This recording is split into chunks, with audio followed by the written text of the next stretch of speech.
Let's get started with the explanation of accountability. Accountability is an assurance that an individual or an organization is being evaluated on the basis of their performance and their actions. I hope you got my point. Now let's converse about its types. There are numerous types of accountabilities such as political accountability, moral accountability, police accountability, and a lot more. But the best and the most effective of all is self-accountability. Let's see what self-accountability actually is.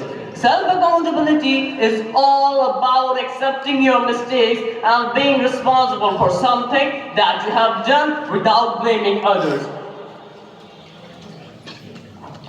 Respected judges, as I already told you that the best and the most effective of all is self-accountability. So let's go through some points that why it is categorized as the best and most effective of all. The first point is internal motivation. When a person finds them accountable, they are driven by their own internal values and motivations. These values are often more powerful than the other external pressures of society.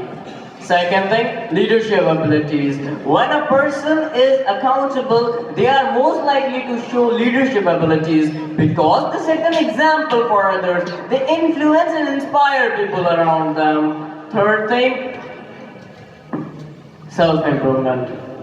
When a person is responsible for their actions without blaming others, so when they make mistakes, they learn from them and they make improvement. This helps us towards the path of progress and success. Last but not the least, long-term success. When a person is accountable, when a person inherits self-accountability in their nature, in their life, so it creates a strong sense of ownership and commitment to the one's goal. Respected judges, as a Muslim, we should see everything from the light of Islam, despite of all the things. So let's see what Islam says about self-accountability.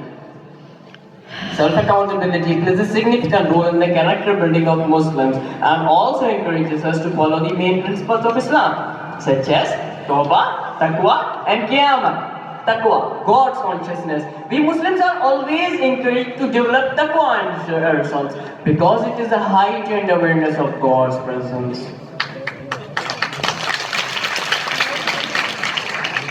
This awareness helps us to be accountable and also works as a constant reminder for us to be accountable because it makes us realize that Allah subhanahu wa ta'ala is watching us every single moment. Second thing, repentance. When a person commits a sin and repents after that sincerely, this helps him to seek Allah subhanahu wa ta'ala's mercy and to be accountable.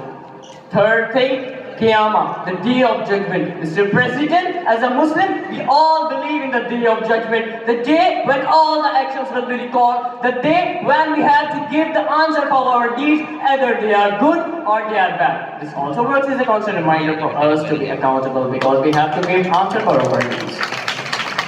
May Allah subhanahu wa ta'ala guide us towards the right path. At the end, I would like to talk about a topic that is somehow interlinked with self-accountability but is totally against the law of self-accountability, Mr. President, and that is corruption.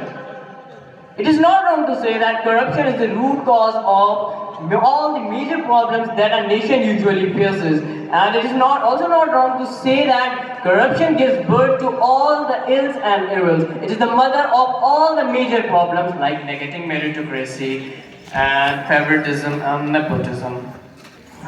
जितने गरीब घर हैं उजालों से दूर दूर उतनी ही रोशनी मैं सितारों से छीन लूं जितने गरीब तन है चादरों से बेनियाज उतनी ही चादरें मैं मज़ारों से छीन लूं इतनी तो जुर्रतें हो मेरी कम से कम बुलंद इतनी तो जुर्रतें हो मेरी कम से कम बुलंद के शाहों के तख्त व ताज इशारों से छीन लूं